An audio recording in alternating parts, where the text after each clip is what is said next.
Desde Marchena, Sevilla, Andalucía, aquí estamos en un nuevo vídeo de incubadoras caseras.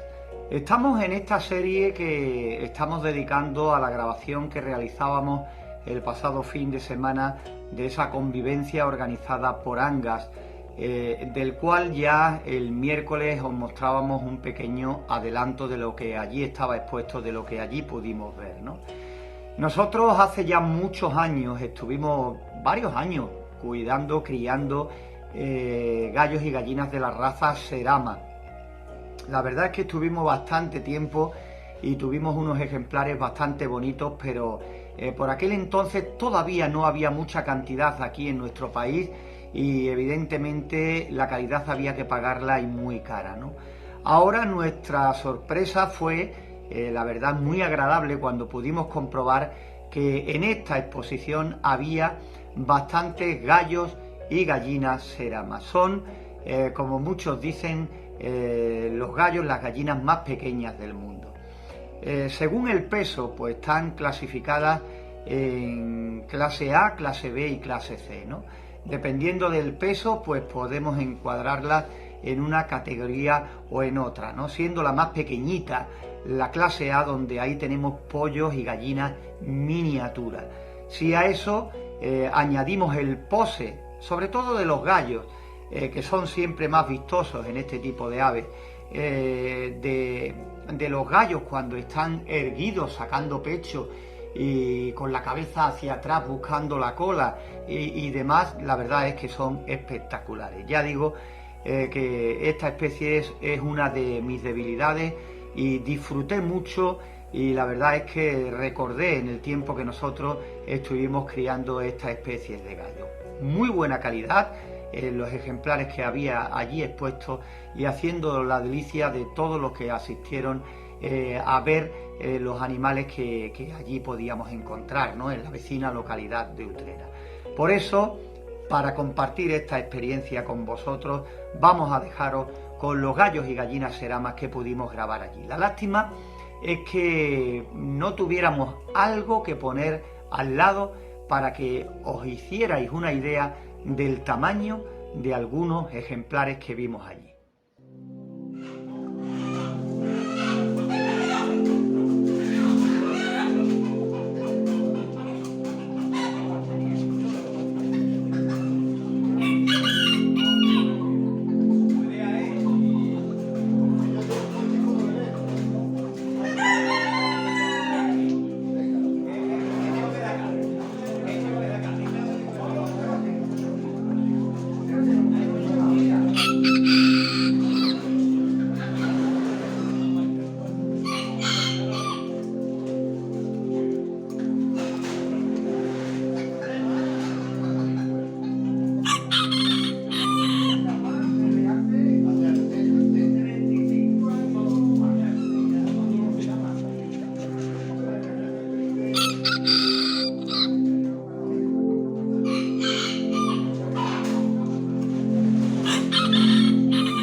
Dame uno, ¿no?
Si no conocías esta especie, pues ya lo sabes, gallos y gallinas de la raza Serama que estaban expuestas el pasado fin de semana en la localidad de Utrera, donde ya sabes, estuvimos allí echando un ratito. Una especie muy bonita y ya digo, según el peso, A, B o C, de A a C hasta mayor tamaño, ¿no? Evidentemente esta raza tiene algunas cositas para seguir, de las cuales algunos gallos, algunas gallinas son tan pequeños que son estériles. Muchas veces tenemos que criar siempre buscando evidentemente algunas características y el tamaño sobre todo también. Tenemos que buscar ejemplares lo más pequeños posibles que sean fértiles o de la categoría B, que nos puedan dar de vez en cuando alguno de categoría A. Ya digo que es todo un mundo, quizás más adelante a lo mejor nos paremos más detenidamente en esta especie y hablemos un poquito de ella por si estás interesado en conocerla aún más. También puedes dejarnos tu opinión a pie de vídeo si de verdad te interesa esta especie o no, para que hagamos un vídeo más en profundidad. Por hoy nada más, desde Marchena, Sevilla, Andalucía, como siempre, dando las gracias por estar con nosotros.